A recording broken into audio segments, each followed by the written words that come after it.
Hello mga ka-legit Lover Cuts, isang nakakalurking balita dahil ang dance move nitong si Miss Atasha Mulak, abay pinagtatawanan at binababoy sa kabilang noontime show. Ang lahat ng yan. But before that, if you haven't subscribed yet to my YouTube channel, please don't forget to like, share, and subscribe at hit mo na rin ang notification bell for more showbiz updates.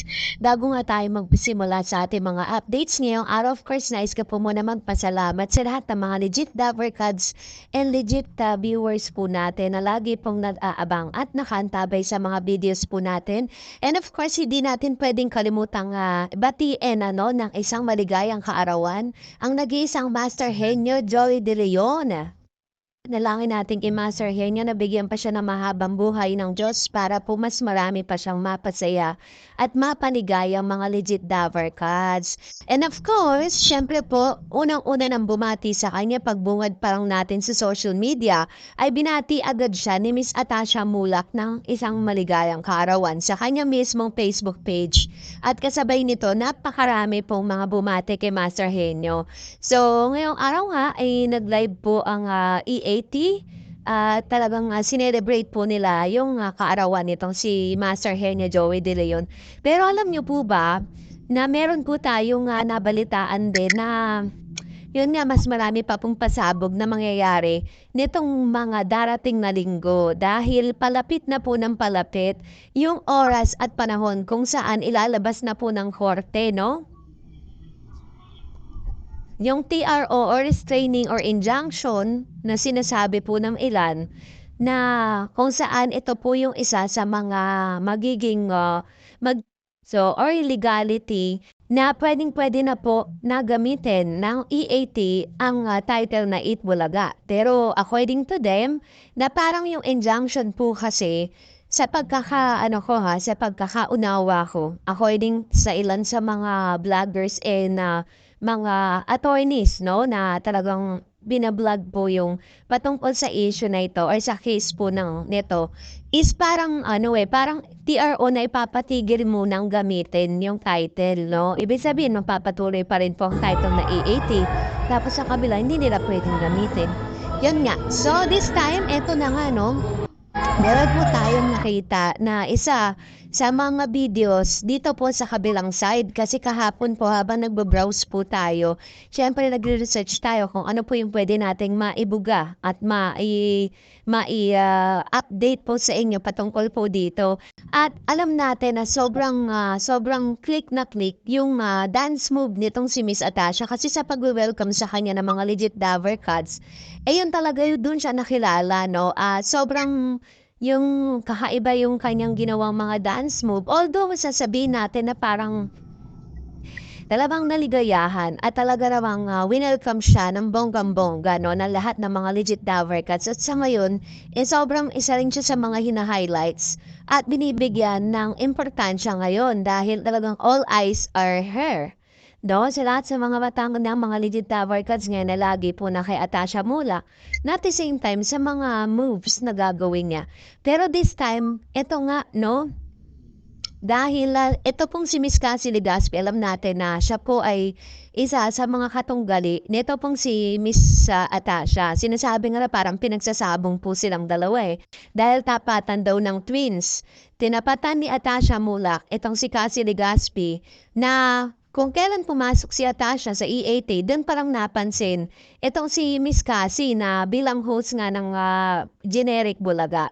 At isa pa sa mga napansin natin na meron pong ginawang dance move, ito pong si Miss Cassie Legazpi na parang ini-exaggerate niya yung dance move nitong si Miss Atasha Mulak na talaga namang kapansin-pansin kasi hindi naman po siya ganun gumalaw Malalaman mo talaga at ikaw na po ang humusga. Ayan, panoorin po natin.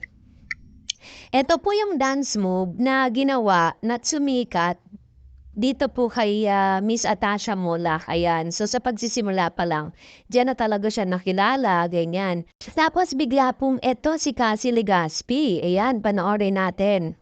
Ayan. Biglang ganyan na rin yung moves niya habang yung kanyang mga kasamahan sa likod nagtatawanan, ayan 'no, natatawa silang lahat. 'Di po natin alam kung ano po yung ano na 'to, senaryo na 'to, pero nakikita natin na parang they are just trying to imitate yung, dance move na ginagawa ni Cassie Legaspi. Hindi ko alam, sa inyo po, kayo po ang humusga. Ayan, ito po yung ano na 'yan, panoorin natin 'yan. Yan po yung, ginagaya ni Cassie na dance move ni Atasha Mollak, ayan. Kaya hindi natin maiiwasan talaga na ikumpara silang dalawa, 'di ba? Si Cassie kasi kahit sobrang tagal na rin nagwo-workout parang parang hindi pa rin gano'n sapat na talagang ano na siya, nabawasan na siya ng timbang. Although hindi naman natin siya ano 'no, hindi naman tayo tumitingin dun sa pangangatawan niya, 'di ba? Kahit ano pang shapes meron ka, ayan. So, kayo na humusga, sino ba ang mas better at, 'yan. Napansin ko lang bakit nagtatawanan yung mga nasa likod niya. Sobrang tawa talaga as in, 'yan. 'Yun. So, kayo na po ang humusga. Mag-comment kayo sa comment section natin kung ano po yung napansin ninyo. So, dahil diyan narito naman ang ilan sa mga komento mo napili po natin. Wala naman po sa atin pong, mga legit viewers ano. Unahin natin si John Ort in one. Sabi niya, magkaiba ang calendar days sa working days. Di yata naintindihan ng board productive at ni Atty. Maggie ang nakalagay kasi sa erratum at rules ay calendar days. Pag sinabi mong October 2 ay another calendar days na yan. Late na yan. Tapos na, kahit ako ay nagtatrabaho din sa gobyerno, pag yung 1 or 2 falls into Saturday, Sunday, hindi na yan na-extend. O, yari. Kasi nga parang sinasabi po nila na late filing daw ang Tape Incorporated. Ay hindi raw late filing kasi daw binase po daw nila yon sa calendar days. So sabi po ni John in one, magkaiba ang calendar days sa working days. Tama naman, 'di ba? Sabi naman ni Winjob, pwede namang gamitin nila pareho eh. Magkaiba naman yung classes ina-applyan nila. Si Joey title ng show, tas si Tape sa merchandise item like shirt and mug. So, parang taga-tinda yung tape na mga merchandise item ng show ni Joey. Oo nga, no? Yun po kasi yung pinaano nila eh. Pinaregister nila. Hindi ko alam kung ano lang, nagkamali lang sila o sinadya nila, no? Kasi parang doon po kasi nagkatalo eh. Dito po, title po dapat ang pinaparehistro sa IPO. Sila kasi parang under merchandise na parang they are selling products, ganon. Eh siya, wala naman. Di natin alam kung sino po yung nagturo sa kanila na ganun po yung gawin nila. And of course, another Papa Yukos also said, ginawa lang nilang October 2 para di halatang napaya sila na mawala sa kanilang Itbulaga at talo sila sa kaso. Daming araw, bakit tinaon ng October? True. 'Di ba? Bakit kailangan po nilang mag-submit ng late? Baka ito po ay graceful exit na rin nila dahil alam nila na talagang hindi mapupunta sa kanila yung title, ano? Pwede rin pong ganon. Ganon kasi iniisip ng ilang mga legit Daver cards po natin eh. Kasi imposible naman na ma-late filing sila at imposible rin na nagkamali yung kanilang attorney. 'Di ba? So, yun yung ilan sa mga pinagdadahilan ng ilan sa mga Daver cards natin. Sabi ni Mr. Rogelio Paras, salamat, maibabalik na sa TBJ ang legit ang kanila para sa Davercad. Solid ako from Long Beach, California. Ayan. Maraming salamat po sa inyo pong panonood. Of course, maraming salamat po sa mga legit Davercads natin from California and other part of the world, no? Kasi may mga may mga legit Davercads tayo na nanonood po sa ibang bansa. Kaya salamat po sa inyong panonood at pagsuporta na rin sa TBJ. Sabi ni CJ Formanes, It's so foolish on the side ng Tape Inc. na maghintay till the last day of the opposition period. When they are really after the ownership ng trademark, dapat porsigido sila. It is the one way of showing their defeat. Kunwari na lang yung excuses ng Tape Bulagta, real talk, true.